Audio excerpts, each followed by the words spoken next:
Let us delve into 7 unexpected strategies that can enhance your capacity to shed fat efficiently. There are certain truths you are aware of, and then there are those truths that remain hidden, yet are essential for you to uncover. This video aims to equip you with the essential knowledge needed to break through the barriers that hinder your weight loss journey, enabling you to not only achieve your goals, but also to enter and maintain a state of fat burning. It astonishes me how many individuals struggle to enter the realm of fat burning, let alone maintain that state long enough to witness significant transformation. Allow me to share some insights that could accelerate the process, insights you may not have encountered before. All right, what shall we discuss now?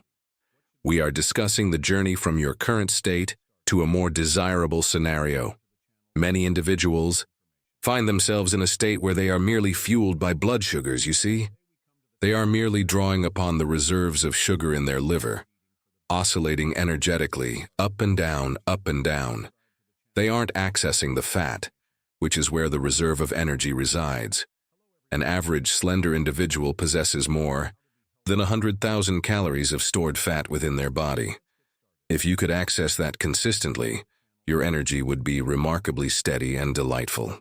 Today, we will delve into the concept of becoming fat adapted.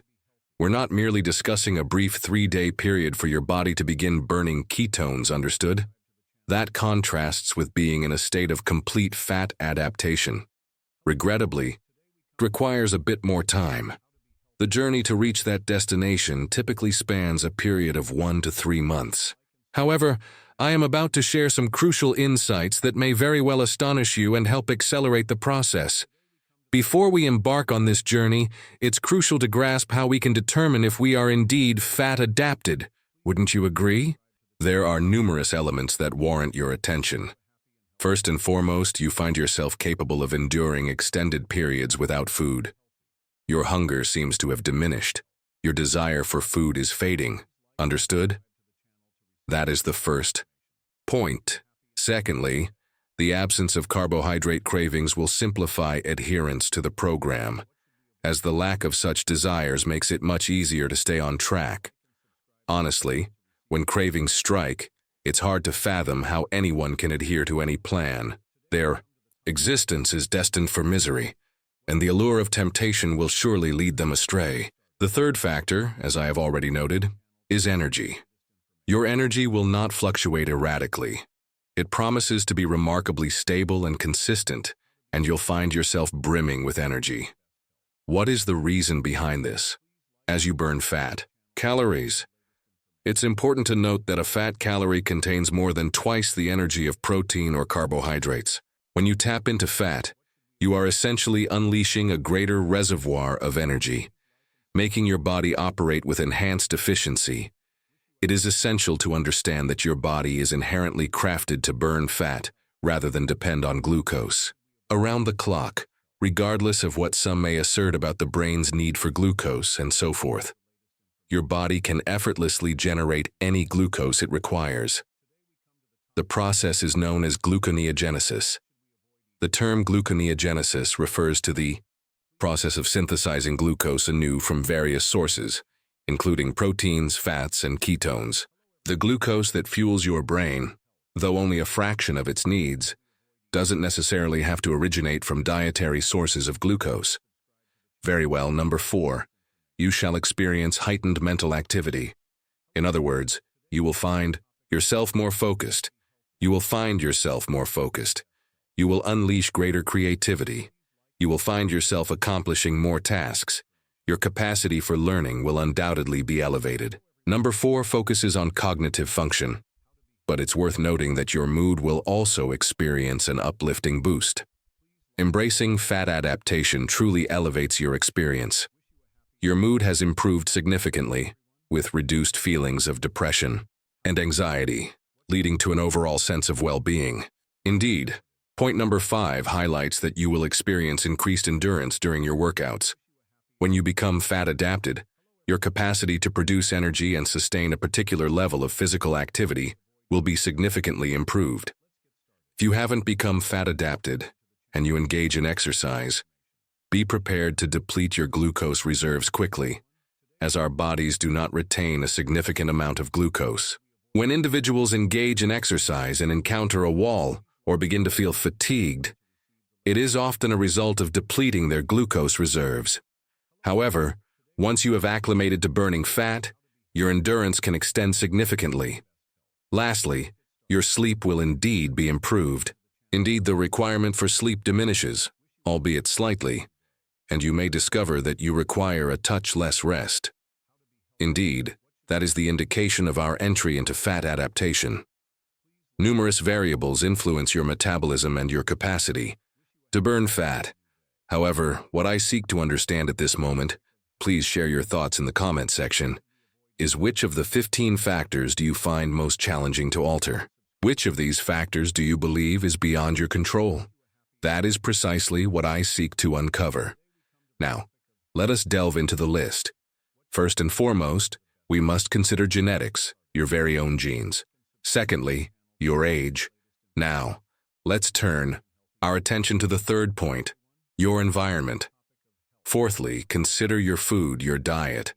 Fifth on the list, we have your hormones. Sixth on the list is your muscle mass, your very muscles. Seventh on the list is exercise. Consider your stress level, number 8. The ninth point to consider is your nutrition. Lastly, we arrive at the matter of your sleep. 11. The moments when you choose to indulge and when you refrain. The medications or drugs that you are currently taking. 13. The substances present in the food you consume. 14. Your metabolic rate. And 15. Your reserve of health. What is the additional amount of health or health capacity you possess? Among these 15 factors, which one do you find most challenging to manage? Now that you've placed that in my comment section, that is the aspect you should concentrate on. And would you believe it? Your influence extends to each and every one of these elements. The aspect beyond your influence reveals your vulnerability. Yet, there are those who might argue that one's genes are beyond their influence. Have you ever come across the concept of epigenetics? A fascinating layer that exists above your genetics? These are all the environmental aspects within your control. These pertain to stress levels and the actions you can take to immerse yourself in more favorable surroundings. Epigenetics may be influenced by your mindset, simply by shifting your perspective on various matters. It may revolve around altering your stress levels. It is undoubtedly a matter of transforming your dietary habits. Thus, these various elements can significantly aid you in managing your genetic makeup and harnessing it to enhance your chances of survival. So, may I inquire about your age? Is there something you can do regarding that? Indeed, there are actions you can take. Certain foods possess the remarkable ability to enhance longevity, reduce mortality risk, and promote a youthful appearance, both externally and internally, in contrast to those that hasten the aging process. There are those who seem unable to transform their surroundings into a realm of prosperity. Thus, they find themselves ensnared in a dilemma, caught between an unyielding rock and an unrelenting hard place. However, the greater your ability to manage these elements, the more you will enhance your capacity not only to shed fat, but also to regulate your metabolism, improve your quality of life, and elevate your overall health. Let's explore a list of strategies that will assist you in igniting your fat-burning potential, shall we? With greater regularity. First and foremost, we have exercise, all right? It is widely recognized that high-intensity interval training stands out as the most effective exercise for burning fat and stimulating the production of growth hormone. Sprinting stands out as one of the premier forms of high-intensity interval training exercises. However, for many individuals, particularly those with arthritis or advancing age, it may be wise to avoid excessive sprinting. Thus, they would need to engage in a different form of exercise that embodies the principle of high intensity and brief duration. However, what truly matters to understand is that the advantage of that is not realized during the exercise itself. Indeed, throughout the exercise, you are placing significant stress on your body. The advantage lies in the moments of pause, in the act of recovery, understood? During my time in practice, I encountered numerous individuals who were caught in the cycle of overtraining, often unaware that for some, particularly those of an older age, even 3 sessions a week could be excessive. Allow me to illustrate. With an example, a gentleman entered diligently exercising 3 days a week, yet he found himself not shedding any fat at all. I reduced it to just 1 day each week. It was at that moment he began to truly shed the excess weight. A different woman endeavored to exercise daily at the gym throughout an entire year. It seems she may have shed perhaps 1 or at most 2 pounds, wouldn't you agree? All we did was assist her in finding rest and lessen her physical activity. Believe it occurred twice a week, and that was the moment she began to shed the excess weight. Perhaps you could consider reducing the amount of exercise you engage in. Maintain a high level of intensity during your workouts to ensure they are effective, but limit these sessions to just once or twice a week. Such a change can be profoundly impactful. The outcomes manifest in the midst of recovery, yet this recovery holds significant importance. Next, consider taking a bit of alpaquita vinegar mixed with water before bedtime. Imagine, if you will, that you have taken a modest 4 to 6 ounces of water. It can be done about an hour prior to bedtime, accompanied by a tablespoon of alpaquita vinegar. What could be the benefit of that in your weight loss journey? The acetic acid found in alpaquita vinegar plays a significant role in reducing your liver's capacity to produce sugar, you see. Thus, it impedes a process known as glyconeogenesis. It assists in reducing your blood sugar levels. At the core of effective fat burning lies the crucial task of addressing insulin resistance. Alpaquita vinegar can be of significant assistance to you. Many individuals have incorporated this simple tip into their daily routines, leading to noticeable fat loss. You may want to consider giving that a try. Very well, let us proceed to number 3. It is universally acknowledged that sleep holds immense significance. Indeed, much of the fat-burning process takes place during the hours of slumber. You might have come across one of my videos where I suggest taking vitamin D3, 10,000 IUs, alongside K2 and B1 or nutritional yeast before bedtime. The vitamin D aids in resetting the circadian rhythms, while vitamin B1 assists in calming the incessant thoughts that often plague us. You accomplish that with the nutritional yeast. However, if you were to take that prior to bedtime, it would significantly improve your slumber. You might recall my previous video discussing a breathing technique designed to help you slow your breath, particularly when you're seeking a restful night's sleep. In a broader sense, to alleviate stress, inhaling through the nose and gradually slowing your breath can facilitate a swift descent into slumber. It has the power to rescue you from the grips of a panic attack. It may also alleviate anxiety and lower cortisol levels. However, there's a small piece of advice I wish to impart regarding sleep that may prove beneficial to you. To enhance fat burning, aim to secure a bit more sleep. Thus, one might endeavor to secure an additional half hour or even an hour of slumber. However, if you possess the opportunity to indulge in a daytime nap, seizing that chance can significantly enhance your capacity to burn fat. Even if it's just for half an hour, don't hesitate to give it a go. You may find it quite astonishing that this particular element has the potential to significantly accelerate your progress. Your sleep need not be confined to a single, continuous frame. On occasion, when the night eludes you, a restorative nap can be just what you need. Now, let us turn our attention to the 4th point: stress. This is an exceptionally significant subject, as stress elevates cortisol levels. The elevation of cortisol leads to an increase in insulin levels, which can hinder weight loss efforts.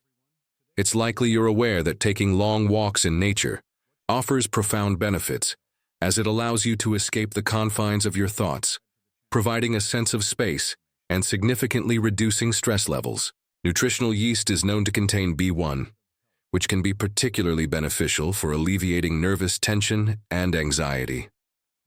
Moreover, it has the potential to reduce stress levels. If you've watched my previous videos, you might be aware that spending time outdoors and soaking in the sun, whether it's the gentle light of sunrise, the warm glow of sunset, or even the flickering flames of a fireplace or campfire, provides a unique type of light known as infrared.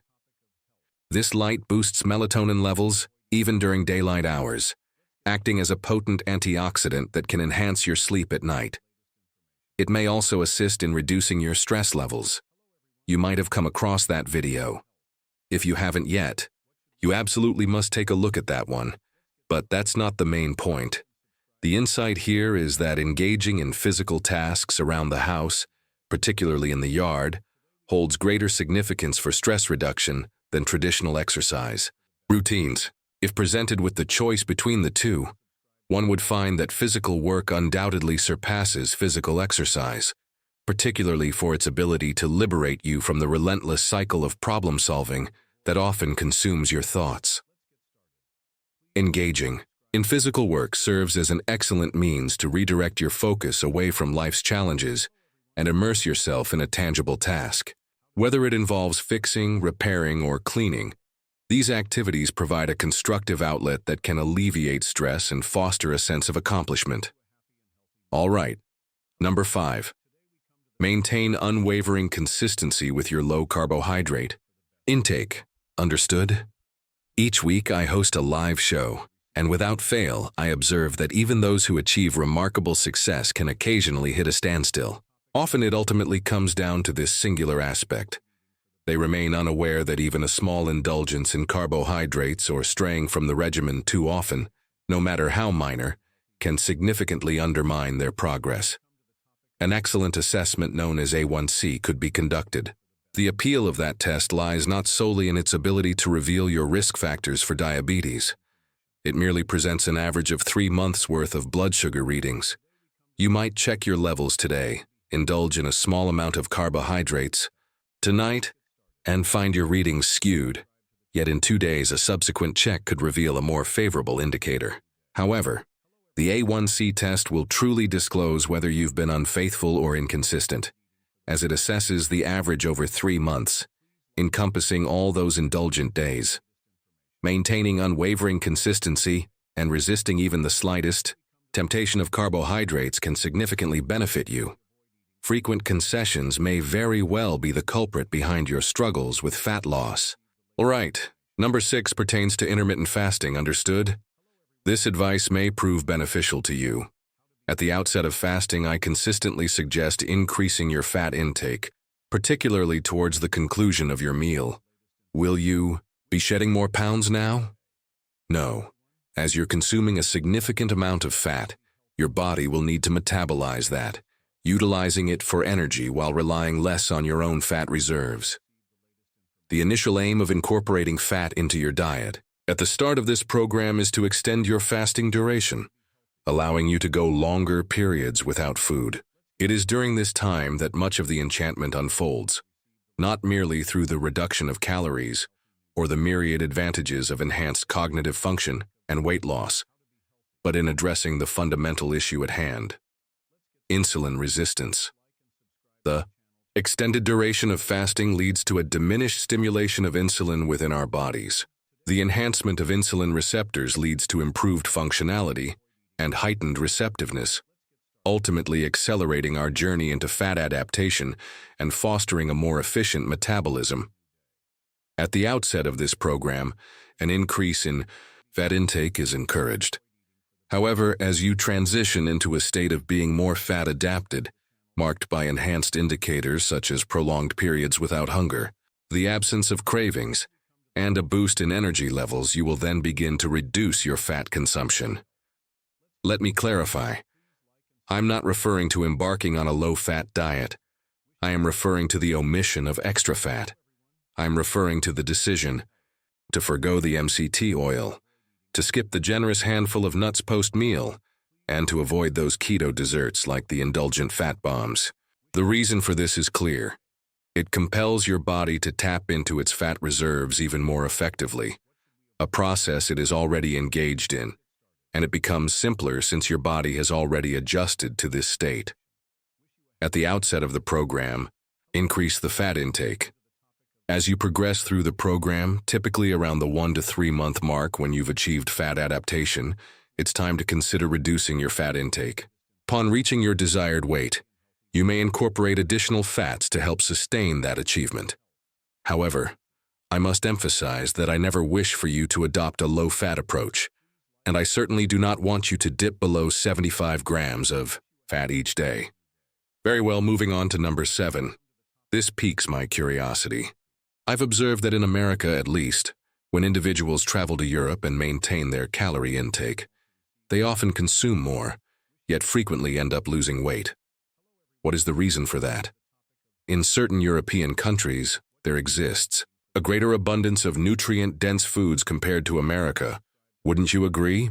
Nutrient-dense foods possess the remarkable ability to enhance your health while simultaneously aiding in weight loss. Many Europeans I know who visit America aren't consuming significantly more calories, yet they find themselves gaining weight. Indeed, their bodies can occasionally be utterly ravaged. Welcome to America, a place where nutrient-dense foods seem to be in short supply. We possess edibles that lack nutritional value.